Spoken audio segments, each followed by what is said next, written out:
Okay, so after a little bit of backwards and forth with Pivot Pegz over the actual design, what they've done is they're going to, the spring they're actually going to change it so it's a separate item, so it doesn't stick out as far.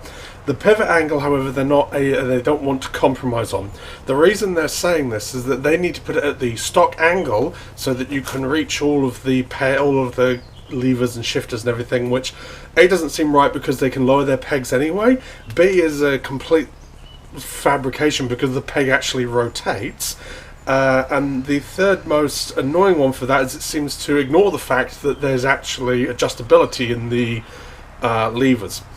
The other thing that's a little bit annoying to me, they sent me an email saying that the reason that they're doing this is, find the email here, the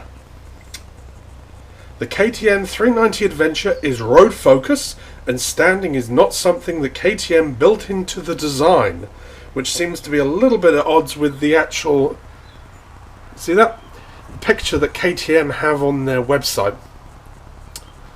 So yeah, it doesn't seem right to me. They have assured me that they test fitted it to a actual KTM 390, but haven't given me any reason then why there isn't that picture on the website rather than a generic picture of the pegs flat on a KTM.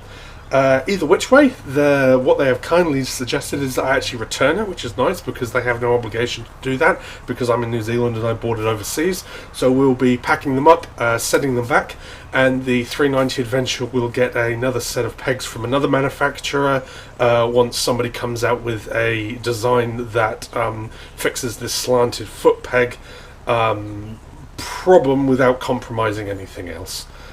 So we will pack that up and get it sent now.